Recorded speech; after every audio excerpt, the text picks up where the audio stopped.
안녕하십니까. KB국민은행 원종훈 세무사입니다. 오랜만에 카메라 앞에 서서 다소 좀 긴장이 됩니다. 오늘은 좀 쉽게 생각하는 부분들에 있어서 좀 간과하면 안 되는 내용들, 이 정도는 뭐 충분히 알 수 있어 라고 생각하면서 그냥 넘길 수 있는 부분들이 있는데, 상당히 중요한 부분들이 2021년부터 바뀌는 내용들이 있거든요. 오늘 그 주제로 한번 진행을 한번 해볼까 합니다. 세금 얘기입니다. 자, 먼저 제가 그림 하나 보여드릴게요. 여러분들 이 그림 보면 좀 뭔가 이상한 느낌 들지 않습니까? 건물인데 창문이 없습니다. 창문이 없는 건물. 이게 사실 옛날 영국에 있었던 세금 때문에 창문을 막았던 건데요. 지금으로 치면 재산세나 종부세하고 비슷한 세금이 옛날에 창문세라는 세금이 있었어요. 과표 기준으로 삼을 게 없어서 창문을 과표 기준으로 삼았는데요. 어떤 일이 벌어졌을까요? 보세요. 이렇게 창문을 다 막아버립니다. 그 다음 사파를 보면 재미있는 그 느낌을 전달하고 있는데, 태양을 피해서 사람들이 돈주머니를 들고 피하는 모습들을 보이죠. 태양을 세금에 빗댄 겁니다. 그래서 다소 태양을 피해서 어둡게 살더라도 세금은 내지 않겠다라는 느낌을 전달하고 있는 겁니다. 그 다음 그림 한번 볼까요? 이 그림은 옛날 러시아에 있었던 세금을 풍자한 건데요. 수염을 자르는 걸 보여주고 있는 거죠. 옛날 러시아 시대 때는 조금 전통이 좀 있었는데, 수염을 기르는 관습들이 있다고 그래요.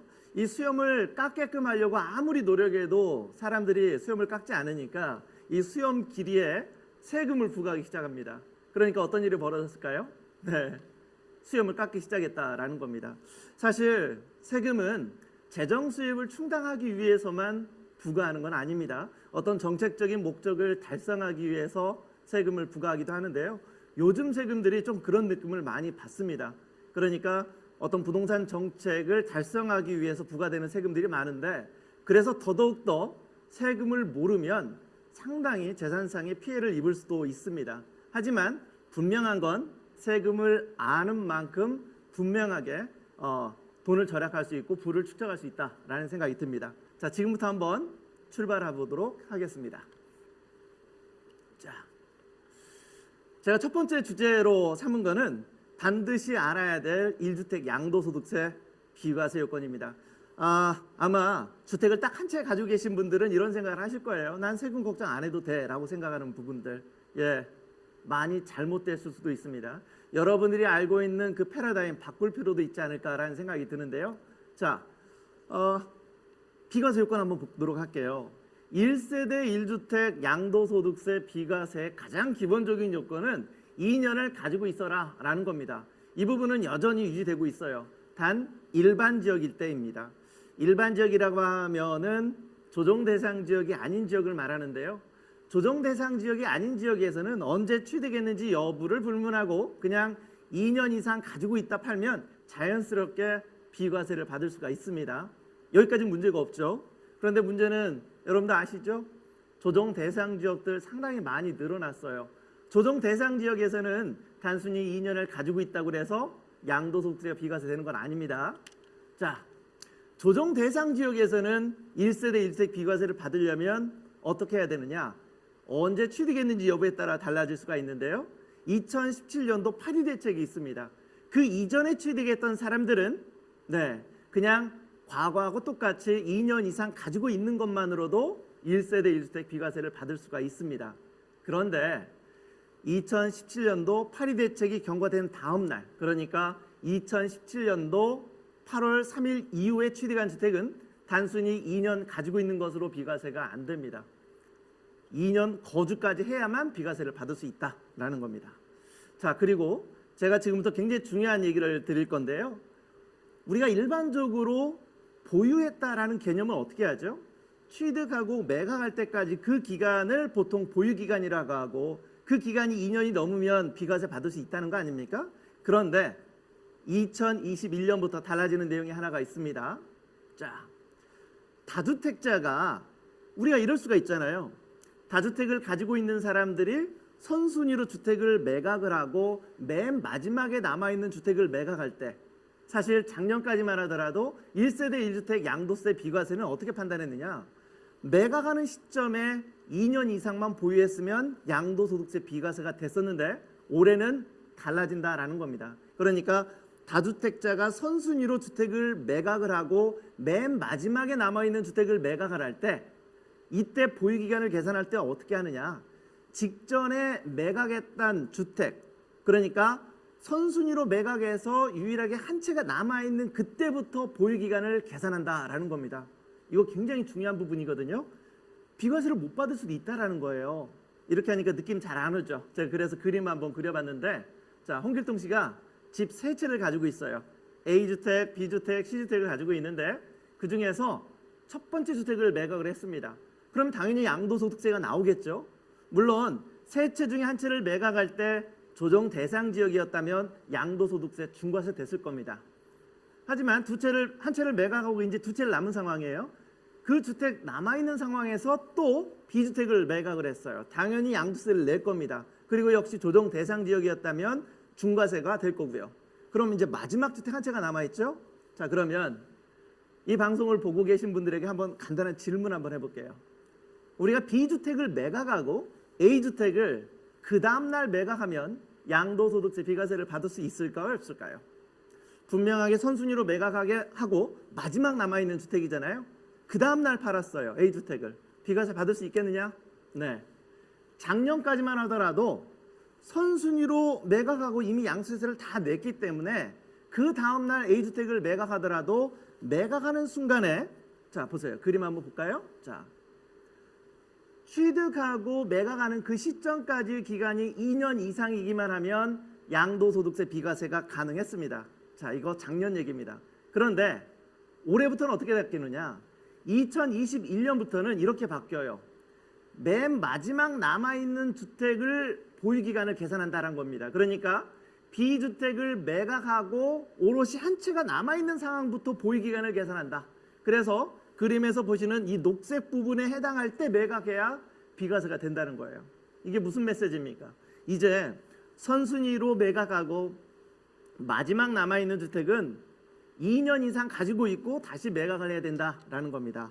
자, 그러면 여기서 또 굉장히 중요한 포인트가 하나가 있습니다. 제가 아까 여러분들한테 이런 말씀을 드렸는데 2017년도 8월 3일 이후에 조정 대상 지역 내에서 주택을 구입할 때는, 자, 단순히 2년 가지고 있는 것만으로 비과세 안 된다고 그랬죠? 거주를 해야 돼요. 그럼 여기서 그러면 또 다른 이슈가 있을 수가 있는데, 예를 들어서 저 A주택이 2017년도 8월 3일 이후에 구입했다라고 가정 한번 해볼게요. 반드시 2년 거주를 해야 우리 양도세 비과세 받을 수 있다는 말씀을 드렸죠. 그런데 우리 한국 사람들은 상당히 부지런하죠. 뭔가 숙제를 해야 될 일이 있으면 숙제를 하고 노는 경향들이 있어요. 어떤 사람이 A주택에 대해서 비과세를 받기 위해서 2017년 8월 3일 이후에 구입하자마자 먼저 2년 거주 실적을 채웠어요. 자, 그러면 저거는 B주택을 매각하고 2년 경과된 이후에 매각하면 그대로 비과세를 받을 수 있겠느냐? 즉, 과거에 2년 거주 실적 있으니까 그대로 비과세가 유지될 수 있겠느냐라는 의문이 들 수 있죠. 네, 안타깝게도 안 된다는 겁니다. 자, 보세요. A주택이 만약에 2017년도 8월 3일 이후에 취득했다면 2년 거주를 해야 되는데 과거에 2년을 거주했다 하더라도 인정이 안 돼요. 자, 이게 무슨 말인지 한번 보여드릴게요. 현재 우리나라 소득세법에서는 2년 거주는 반드시 보유기간 중에 2년을 거주하라라고 돼 있어요. 제가 아까 보유기간 계산은 마지막 남아있는 순간부터 2년 거주를 카운트한다고 그랬죠. 과거에 숙제를 다 끝냈어도 2년 거주를 다시 해야 될 수 있다는 겁니다. 상당히 중요한 부분들입니다. 자, 우리 1세대 1주택 비과세 관련돼서 또 다른 핵심이 있죠. 내가 주택을 한 채를 가지고 있는 상황에서 매각하기 전에 먼저 집을 먼저 구입하는 경우들이 있잖아요. 우리 보통 이거를 일시적 2주택이라고 하는데 유예기간이라고도 합니다. 유예기간 언제 안에 매각하면 되느냐? 이건 대원칙인데 3년 이내에 기존 주택을 매각하면 양도소득세 비과세 가능합니다. 단 조건이 조정 대상 지역이 아닌 경우에는 유예기간은 3년입니다. 그런데 자, 굉장히 중요한 부분인데, 내가 기존 주택도 조정 대상 지역에 있고 새롭게 구입한 주택도 조정 대상 지역이라고 있다면 유예기간이 3년이 아닙니다. 이거는 취득 시점별로 유예기간이 달라지게 되는데 2018년도 9.13 대책 이전에 취득했다면 여전히 유예기간 3년은 맞지만 2018년도 9월 14일부터 2019년 12월 16일 요 안에 구입했다면 유예기간은 2년으로 단축됩니다. 더 심각한 게 있습니다. 2019년도 12, 16 대책이 경과된 다음에 구입하는 것, 그러니까 12월 17일 이후에 구입한 거는 유예기간이 1년으로 단축이 됩니다. 서둘러야 된다라는 겁니다. 더불어서 1년 이내에 매각하는 걸로 끝나는 게 아니라 새롭게 구입한 집에 입주까지 끝내야 된다라는 겁니다. 그렇죠? 단 잘 따져봐야 될 게 이 유예기간 원칙 3년이 2년, 1년으로 줄어드는 케이스는 기존 주택도 조정 대상 지역이고 새롭게 구입한 집도 조정 대상 지역일 경우에만 적용됩니다. 그러니까 기존 주택이나 새롭게 구입하는 주택이 일반 지역이 하나라도 껴있으면 여전히 3년으로 간다라는 겁니다. 자, 여러분들 아마 나는 주택 한 채만 있으니까 세금 걱정 안 해도 돼 라고 하시는 분들 계실 겁니다. 특히 2017년도 8.2 대책 이전에 구입했으면 거주를 하지 않아도 되는 거니까 고가주택이라 하더라도 나는 1주택이니까 비과세 다 가능해 라고 걱정하지 않는 분들이 있는데 이거 상당히 잘못된 판단일 수 있다라는 말씀 드립니다. 이제 1주택자라도 고가주택 양도세 많이 나올 수가 있다라는 건데, 자 그러면 도대체 고가주택이 뭔지부터 먼저 확인해 볼 필요가 있죠. 고가주택은요 매각하는 금액 기준으로 6억 원을 초과하면 고가주택입니다. 그런데 고가주택에 대해서 약간 오해하는 부분들이 있는데 그림으로 한번 보여드릴게요. 1세대 1주택이고 고가주택이기만 하면 요건만 잘 갖추면 양도세가 싹 줄어들거든요. 두 가지 이유로 양도세가 확 줄어들어요. 자, 어떻게 줄어드는지 보여드릴게요. 실제 한번 사례를 한번 보여드릴게요. 홍길동이라는 사람이 굉장히 오래전에 주택을 2억 원에 취득했어요. 그리고 이거를 12억 원에 매각합니다. 매매 차익 얼마 남습니까? 10억 원이 남는 주택이에요. 그러면 얼마에 매각했어요? 저 집이 12억. 그러니까 9억 원을 초과하니까 고가주택이죠. 자, 여기서 제가 여러분들의 고가주택에 대한 패러다임 하나 바꿔드릴 건데 9억 원이 넘는다고 해서 우리 집은 전체가 고가주택이 아니라, 자, 이 그림을 한번 쫙 잘라볼게요. 매각 금액 12억 원을 기점으로 9억을 기준으로 나눠볼게요. 9억 원 이하와 9억 초과. 9억 초과하는 금액이 얼마죠? 3억 원이죠. 그래서 고가주택은 이렇게 이해하셔야 돼요. 자, 전체 12억 중에 9억 원까지는 고가주택이 아니죠. 그렇죠? 그래서 여기는 완벽한 비과세가 되는 거예요. 그럼 고가주택에 해당하는 지역은 어느 부분이냐? 12억 중에 3억 부분에 해당하는 부분만 고가주택입니다. 그러니까 통상 이렇게 얘기하는 게 정답이라는 거예요. 우리 집은 12분의 3만 고가주택이야 라고 하는 게 정답이다 라는 겁니다. 그래서 1세대 1주택이면서 고가주택이면 저 매매 차익 10억 원도 고가주택 부분만 발라내는 거예요. 9대3 비율로. 그렇죠? 그러면 9대3. 저 10억 원을 9대3으로 나눠볼까요? 그러면 이렇게 바뀌어요. 7억 5천과 2억 5천으로 나뉘게 되는 거죠. 그래서 7억 5천 부분은 완벽한 비과세. 2억 5천만 양도세 나옵니다. 아직도 2억 5천이 어떻게 나오는지 잘 모르겠다고요? 자, 이렇게 한번 산수 한번 풀어보겠습니다. 산수. 매매 차익 10억 원을 12억 중에 고가주택에 해당하는 비율. 아까 우리 집은 12분의 3만 고가주택이라고 했죠? 그걸 곱하면은 2억 5천이 나옵니다. 자, 우리 집은 원래 10억 원이 남는 집이지만 2억 5천만 남긴 걸로 보고 양도세를 계산한다는 겁니다. 여기서 양도세가 확 줄어들어요.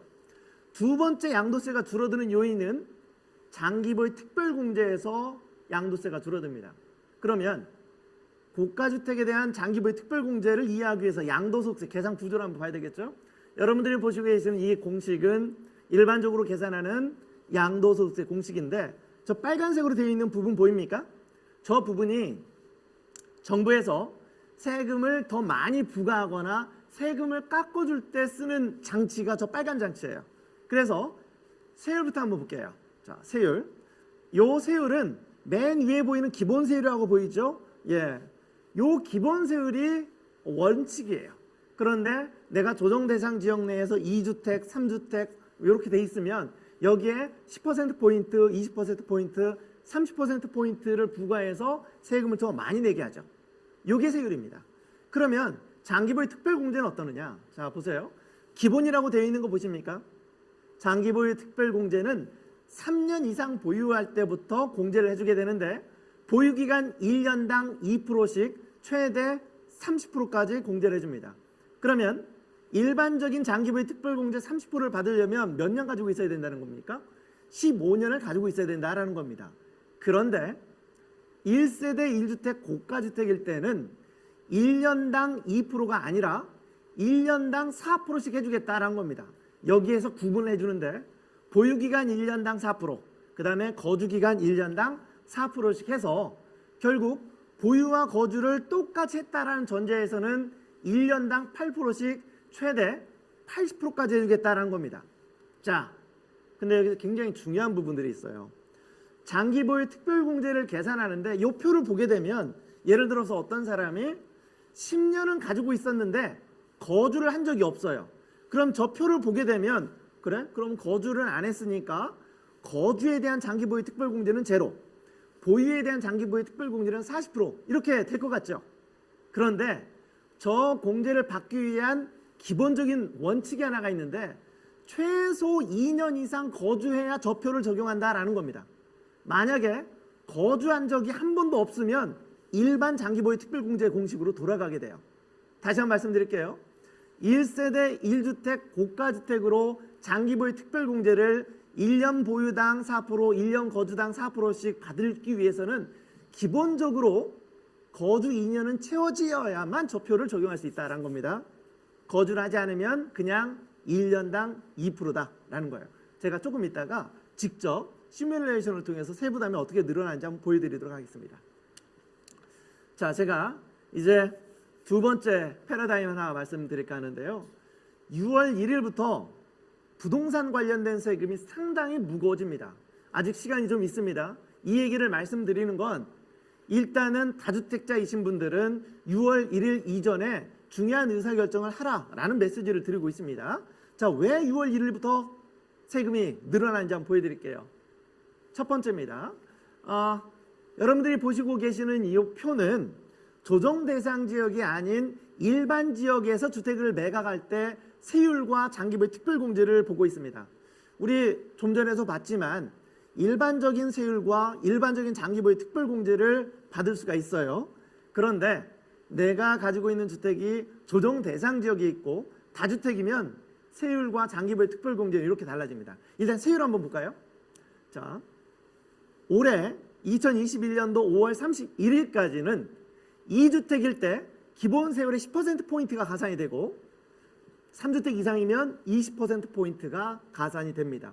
그런데 똑같은 주택 수인데도 불구하고 올해 6월 1일이 경과가 되면 그때부터 세율이 10%포인트씩 늘어나요. 2주택자가 20%포인트 가산되고요. 3주택 이상 같은 경우에는 30%포인트 가산됩니다. 그리고 우리 보유기간에 따라서 최대 30%까지 장기보유 특별공제 가능하다고 그랬잖아요. 그거 하나도 못 받아요. 장기보유 공제를 못 받고 엄청나게 높은 세율을 적용한다. 이게 세금이 늘어나는 첫 번째 이유가 됩니다. 양도소득세 또 다른 세율이 있는데 여러분들이 아까 좀 전에 봤던 그 양도소득세 세율은 기본적으로 주택을 2년 이상 보유했을 때의 세율이고요. 현재 우리나라 세법에서는 주택을 단타로 매각하면 양도소득세를 다르게 적용하거든요. 그 단타라는 개념이 2년 이하를 의미합니다. 여러분들이 보고 계시는 저 표는 올해 5월 31일까지 부동산을 단타로 매각할 때 적용되는 세율입니다. 자, 주택 한번 볼까요? 주택 같은 경우에는 1년 미만 보유하면 40%, 1년이 이상이 되면 그때부터 우리가 알고 있는 기본 세율로 떨어지게 됩니다. 분양권 한번 볼게요. 분양권 같은 경우 1년 미만일 때 50%, 2년 미만일 때 40%, 그리고 2년 이상이 되면 기본 세율로 떨어지는데 조정 대상 지역은 보유기간과 상관없이 50% 세율이 적용된다는 겁니다. 이거 좀 부담스럽죠? 예. 하지만 아직 놀라시면 안 돼요. 진짜 놀라는 건 6월 1일부터입니다. 6월 1일부터 단타에 적용되는 세율이 엄청나게 높아진다는 겁니다. 일반 주택 70%입니다. 1년 미만인 경우에. 2년 미만 60%고요. 2년 이상 되어야 기본 세율로 떨어진다라는 겁니다. 그러니까 단타로 하는 경우에 더 엄청난 세금을 부과한다라는 거고요. 분양권 한번 보시겠습니까? 분양권. 예.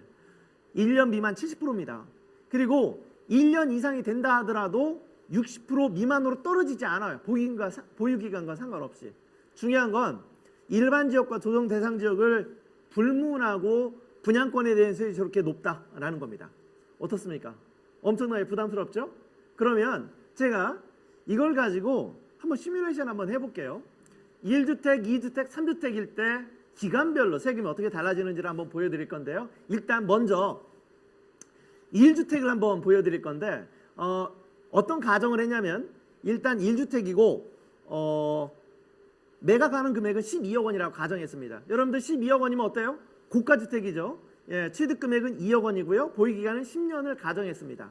자, 만약에 1주택이면 혹시 여러분들이 가지고 있는 집이 1주택이라면 먼저 언제 취득했는지를 먼저 봐야 됩니다. 그러니까 2017년도 8.1대책 이전에 구입했는지를 먼저 봐야 돼요. 왜 봐야 됩니까? 8.1대책 이전에 구입했으면 2년을 거주하지 않더라도 비과세 가능하다라는 말씀을 드렸죠. 그래서 제가 8.1대책 이전에 구입을 하고 거주를 하지 않았을 때 세금을 시뮬레이션 한번 해봤어요. 자, 12억 원에 매각했을 때 양도소득세가 6,121만 원이 나왔어요. 자, 비과세는 가능은 한데 장기보유 특별공제는 20%밖에 못 받습니다. 그런데 만약에 2년을 거주했으면 비과세도 가능을 하고 2년 거주했으니까 장기보유 특별공제를 이제 보유기간 1년당 4%, 거주기간 1년당 4%씩 받을 수 있게 되는 거죠. 그래서 10년 보유에 대한 40%와 2년 거주에 대한 8% 합해서 48%를 받게 되는 거예요. 그렇죠? 그러면 8.1대책 이후에 구입한 걸 한번 볼까요? 8.1대책 이후에 구입하게 되면 거주를 하지 않으면 일단 비과세는 불가능하죠. 그리고 장기보유 특별공제는 20%밖에 못 받게 됩니다. 이렇게. 그렇죠? 하지만 2년 이상 거주를 하게 되면 그때부터는 비과세도 가능하고 장기보유 특별공제도 점점 늘어나게 되겠죠. 그러면 여러분들이 보시고 계시는 이 표는 지금 2년을 거주했다라는 가정을 한 건데 2년 거주하고 10년 보유했을 때 양도세 얼마 나옵니까? 3,200만 원이잖아요. 여러분들 3,200만 원도 엄청나게 큰 양도세 아닙니까? 그런데 내가 2년 거주한 것을 더 넘어서 더 오래 살았다. 그래서 뭐 2년, 3년, 4년, 5년, 10년까지 쫙 했을 때 시뮬레이션 한번 같이 한번 볼까요? 그러면 10년, 그러니까 보유와 거주를 10년 똑같이 했을 때 양도세는 600만 원대로 떨어지게 됩니다. 어떻습니까? 자, 이제는 고가주택이 아니라면 그리고 이게 2017년도 8.1대책 이전에 구입했다면 여러분들은 거주를 전혀 신경 쓰지 않아도 전혀 상관이 없어요. 9억 원이 안 되면 완벽한 비과세가 되니까. 하지만 8.1대책 이전에 구입했다 하더라도 내 집이 고가주택이면 이제 거주를 많이 해줘야 양도세가 점점 줄어든다라는 거 꼭 기억하시기 바라겠습니다. 자, 이번에는 다주택을 한번 가정 한번 해볼게요. 다주택. 양도하는 금액, 취득하는 금액, 보유금액이 똑같다는 가정하에서 시뮬레이션 한번 해본 건데요. 자, 2주택 상황에서 올해 5월 31일까지 매각할 때 양도세 어떻게 되느냐? 네. 기본 세율이 10%포인트 가산되고 장기보유 특별공제가 안 됩니다. 양도세가 무려 5억 3천만 원입니다. 그런데 똑같은 물건을 올해 6월 1일 날 6월 1일 경과되면 양도세가 벌써 1억 원 확 뛰어버리죠. 6억 4천으로 뛰게 됩니다. 만약에 3주택 이상인 상황에서는 어떻게 되느냐? 네. 5월 31일까지 매각하면 20%포인트 가산되고 장기보유 특별공제 안 되는 거라 해서 6억 4천인데요. 만약에 6월 1일이 경과된다. 예, 상상하기도 싫습니다. 7억 5천이 넘게 된다. 어떻습니까? 6월 1일 기점으로 세금 상당히 많이 나오죠. 6월 1일 하면은 또 여러분들이 기억하셔야 될 게 있어요. 재산세와 종부세인데, 자, 여러분들 재산세, 종부세 개념 한번 잠깐 그림을 한번 보여드릴게요. 제가 여러분들이 그려드린 이 표는 부동산에 부과되는 재산세와 종부세를 기준으로 설명하는 건데, 보통은요, 땅에 대해서는 재산세가 종류가 3가지 유형으로 나눠요. 분리과세 대상 토지와 그다음 종합합산 대상 토지. 일반적으로 종합합산 대상 토지는 나대지를 의미하고요. 별도 합산 대상 토지는 상업용 건물의 부속 토지를 보통 별도 합산 대상이라고 부릅니다. 그리고 상업용 건물 그 자체도 재산세가 나오죠. 그다음에 주택도 재산세가 나옵니다. 그래서 재산세가 1차적으로 부과하는데 여러분들 제가 그 표 맨 밑에 보시면 과세 기준이라고 보이는 거 보이시죠? 6월 1일. 6월 1일 기점으로 이 부동산을 가지고 있는 사람에게 저런 유형의 재산세가 부과가 되고요. 1차적으로. 그리고 저 빨간색으로 부과됐던 저 재산세가 일정 규모를 초과하게 되면 여기서 종부세가 나오게 됩니다. 종합합산 대상 토지는 5억 원이 초과하게 되면 종부세가 나오고 별도 합산 대상 토지는 좀 여유가 있어요. 80억이 넘어야 종합부동산세가 나옵니다. 주택 중요하죠. 주택은 6억 기준부터 종부세가 나옵니다. 단 1세대 1주택을 단독 명의로 가지고 있을 경우에는 종부세 기준 금액은 9억 원으로 올라가게 됩니다. 자, 그런데 재산세와 종부세가 아주 재밌는 게 있어요. 이 6월 1일 기준이 얼마나 중요하냐면 우리나라 재산세와 종부세는 6월 1일 딱 하루만 봐요. 그러니까 6월 1일 현재 시점에 가지고 있는 사람에게 그 해에 모든 재산세와 모든 종부세를 그 사람에게 부과한다라는 겁니다. 그러면 여러분들이 만약에 부동산을 매각하려고 해요. 적어도 매각하는 해에 재산세 종부세 피하려면 언제까지 매각해야 돼요? 아, 맞아요. 5월 31일까지 매각하면 그의 재산세 종부세는 안 나오는 겁니다. 반대로 취득하는 사람 얘기 한번 들어볼까요? 취득하는 해에 재산세 종부세를 피하려면 언제까지 구입해야 됩니까? 네, 6월 1일이 경과된 다음에 구입하면 적어도 그의 재산세 종부세를 피할 수가 있죠. 이게 바로 핵심입니다.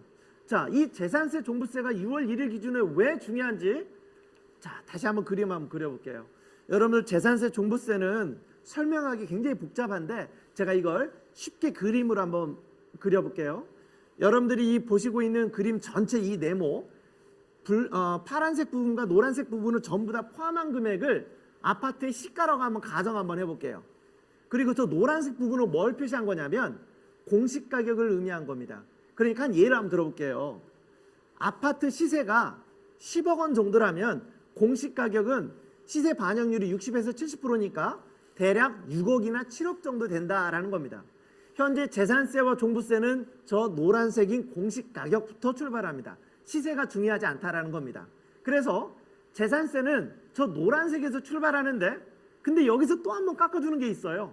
저 공시가격에 곧바로 재산세를 계산하는 게 아니라 저 공시가격에 공정시장가액 비율이라는 걸 곱해서 1단계로 낮춰줍니다. 그게 60%예요. 자, 그러면 질문입니다. 아파트 시가가 10억 정도 한다면 재산세 과세 표준은 얼마 정도 될까요? 시세 반영률이 60%라고 가정하면. 자, 간단합니다. 이거 산수예요, 산수. 10억 원이면 공시가격은 6억 원이 되고 그 6억 원의 60%가 과표로 잡히니까 3억 66에 36. 3억 6천이 재산세 과세 표준이에요. 여기서 재산세가 나오기 시작한다라는 겁니다. 저 노란색 부분이 재산세예요. 자, 그런데 1차적으로 재산세를 과세하고 주택 같은 경우에 그 금액이 6억 원 또는 9억 원이 넘으면 그때부터 종부세가 나온다고 했죠. 자, 여기 주의 깊게 봐야 돼요. 제가 아까 재산세 공정시장가액 비율을 몇 프로라고 했죠? 60%. 그런데 종부세 공정시장가액 몇 프로? 95%입니다. 자, 현재 올해 6월 1일부터 종합부동산세가 엄청나게 무거워지는 이유가 4가지 이유가 있습니다. 첫 번째, 여러분들 보시고 계시는 종합부동산세 공정시장가액 비율 95% 보이시죠? 이게 작년에 90%였어요. 그런데 올해 95%가 되고요. 내년도에는 100%로 맞춰지게 됩니다. 종부세는. 그렇죠? 이게 첫 번째로 종부세가 늘어나는 이유고요. 두 번째 늘어나는 이유 볼까요? 자, 그다음에 요거 한번 볼게요. 저 공정시장가액 비율에 세율을 곱해서 종부세를 계산하고 자, 그러면 여러분들 이렇게 볼게요. 하나의 부동산에 재산세도 때리고 종부세도 때리면 이중으로 과세되는 격이 나오죠. 그래서 저 빨간색을 종부세로 계산을 하되 재산세를 납부한 부분들을 빼고 그 차액만 종부세를 낸다. 이게 종부세 계산 방식입니다. 제가 여러분들한테 종부세가 늘어나는 첫 번째 이유를 공정시장가액 비율이라고 했잖아요. 늘어나는 두 번째 이유를 보여드릴게요. 정부가 작년 11월 달에 공시가격 현실화 계획을 발표했습니다. 제가 아까 우리나라의 공시가격 시세 반영률을 몇 프로라고 잡았냐면 60에서 70%라고 잡았잖아요. 시가가 10억 원이면 공시 가격이 6억 아니면 7억이라는 거 말씀드렸잖아요. 그거를 90%로 맞추겠다라는 거예요. 시세 반영률을. 자, 공동주택과 단독주택 시세 반영률이 현재는 60% 70% 정도 되거든요. 이거를 연도별로 가격별로 90%까지 맞추겠다는 겁니다. 눈에 보이죠? 공시가격이 늘어나면 세금이 늘어날 수밖에 없는 이유죠. 이게 종부세가 늘어나는 두 번째 이유고요. 세 번째 이유는 바로 세율입니다. 여러분들이 보시고 계시는 이 표는 작년에 종부세 세율이거든요. 올해는 이렇게 바뀌겠다라는 겁니다. 그런데 현행 종부세 세율은 주택의 숫자에 따라서 세율을 달리 적용을 하고 있는데요. 2주택 이하 한번 볼게요. 자, 이게 2주택 이하에 대한 종부세 세율입니다. 보시면 2주택 이하인 사람들은 종부세 세율이 약간 늘어났죠. 근데 크진 않죠. 자, 이제 핵심을 보여드릴게요. 만약에 주택이 3채 이상이거나 아니면 조정 대상 지역 내 주택이 2채면 세율 한번 비교해 볼게요. 작년과 올해과 한번 보세요. 2배입니다. 2배. 그렇죠? 그러니까 내가 조정 대상 지역 내에서 주택을 2채를 가지고 있거나 전국구로 지역에 상관없이 3채 이상이면 세율이 종부세 세율이 2배가 뛴다라는 겁니다. 이게 종부세가 늘어나는 세 번째 이유입니다. 그리고 네 번째 한번 볼까요? 세부담 상한선입니다. 이 세부담 상한선이라는 건 뭐냐면 작년에 납부했던 세금의 일정 부분을 초과하지 못하도록 안전장치가 있는데 저기 보시면 3주택 이상인 경우에 세부담 상한선이 200% 300%인데 이게 올해부터는요. 3주택 이상이거나 조정 대상 지역 2주택이면 이유 여하를 불문하고 세부담 상한선이 300%로 늘어납니다. 여러분 이게 뭘 의미하는지 보여드리면 작년에 종부세를 100만 원이 냈으면 올해 예를 들어서 200만 원을 넘지 못하도록 안전장치가 있던 게 이제 300만 원까지 낼 수 있도록 그 범위를 넓혔다는 거예요. 늘어날 수밖에 없다라는 겁니다. 어떻습니까? 세금이 이렇게 많이 늘어나거든요. 여기서 중요한 포인트 하나 말씀드릴게요. 자, 주택 숫자에 따라서 세율을 다르게 적용한다라고 되어 있는데 여기서 질문.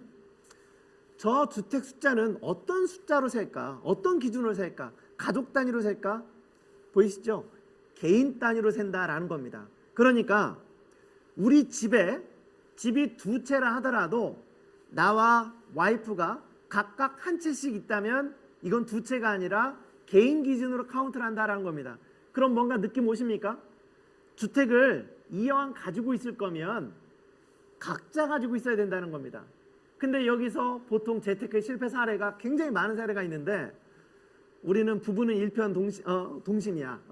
그래가지고 뭐라고 얘기하시냐면 공동 명의로 주택을 구입하는 경우들이 있어요. 집이 2채인데 2채 모두 다 부부 공동 명의로 구입해요. 어떤 일이 벌어질까요? 두 사람 모두 다 2주택자예요. 그렇죠? 이게 바로 패러다임의 변화입니다. 그러니까 2채 이상 어차피 가지고 있으면 각자 한 채씩 가지고 있는 게 유리하다는 것. 실제로 그래서 한번 제가 사례를 한번 보여드릴까 하는데요. 일단 기본적으로 공동명의는 세금을 줄이는 가장 좋은 이유입니다. 사실 가장 절세를 위해서는 공동명의가 정답인 건 맞아요. 그런데 종부세는 좀 다를 수가 있습니다. 왜 그런지 한번 보여드릴게요. 자, 여러분들 제가 아까 이런 말씀을 드렸어요. 종합부동산세는 주택 같은 경우에 6억 기준으로 종합부동산세를 계산하지만 1세대 1주택이면은 그리고 단독명의일 때는 기준금액이 9억으로 올라간다는 말을 잠깐 말씀드렸는데 이게 첫 번째 혜택이고요. 1세대 2주택을 단독명의로 가지고 있을 경우에는 혜택이 또 있어요. 보유기간과 주택 소유자의 연령에 따라서 최대 80%까지 종부세 세액공제 가능해요. 자, 그러면 1세대 1주택을 단독명의로 가지고 있으면 기준금액도 올라가게 되고 세액공제도 80%까지 받을 수 있다는 겁니다. 그런데 그 주택을 공동명의로 바꾸거나 아니면 주택이 2채 이상, 세대 기준으로 2채 이상이면 이제 종부세는 기준금액이 각자 계산하는 대신 6억 원으로 바뀌고 세액공제는 사라지게 됩니다. 자, 그러면 잘 한번 생각해 보실까요? 주택을 한 채를 가지고 있으면 단독 명의로 한 채를 가지고 있으면 9억으로 종부세를 계산하고 세액공제 80%까지 받을 수 있는데 공동 명의로 바꾸면 각자 계산하기 때문에 각자 6억 원이니까 종부세 기준금액은 12억 원으로 올라가는 효과는 볼 수 있지만 세액공제는 포기해야 되는 일이 벌어지죠. 결국 공시가격이 12억 원이 넘게 되면 언젠가는 오히려 공동명의가 불리해지는 일이 벌어지게 됐습니다. 그래서 정부가 부랴부랴 이 부분을 개정을 했어요. 어떻게 개정했느냐? 1세대 1주택이고 공동명의인 사람한테는 선택권을 줍니다. 그러니까 네가 원한다면 케이스 1을 적용할 수 있게끔 해주겠다라고 열어준 거죠. 단 이거는 1주택일 때만 가능한 겁니다. 그런데 이게 2주택이고 3주택일 때는 공동명의가 왜 불리해지느냐? 아까 좀 전에 봤던 것처럼 공동명의일 경우에는 나를 기준으로 해도 공동명의 주택수가 카운트로 다 세워지기 때문에 달라진다는 건데 제가 케이스를 한번 보여드릴게요. 홍길동이라는 사람이 집을 두 채를 모두 자기 명의로 가지고 있는 경우를 가정 한번 해볼게요. 여러분들 그러면 한 사람이 집 두 채를 가지고 있는 부분에 대해서 10억 정도 되는 공시가 10억짜리 두 채를 가지고 있고 매년 공시가격 5%씩 상승한다는 가정하에서 시뮬레이션 한 거예요. 2021년도 3,800만 원 정도 되고 2024년도까지 얘 어떻습니까? 5천만 원이 넘게 나오죠. 이거를 공동명의로 바꿔볼게요. 공동명의로 바꾸면 당연히 세금이 줄어들긴 할 겁니다. 과표가 분산되니까. 하지만 주택수는 줄지 않죠. 자, 제가 공동명의로 바꿨을 때의 세금 한번 보여드릴까요? 자, 세금이 줄어들긴 하죠. 2021년도 합계를 보면 1,736만 원이에요. 그리고 2024년도에 가면은 2,494만 원. 세금이 절반 정도는 줄어들죠. 그런데 이거보다는 줄지 않는다는 겁니다. 두 채를 각자 공동명의가 아니라 A, B 주택을 서로 각자 한 채씩 가지고 있을 때의 세금 한번 보세요. 어떻습니까?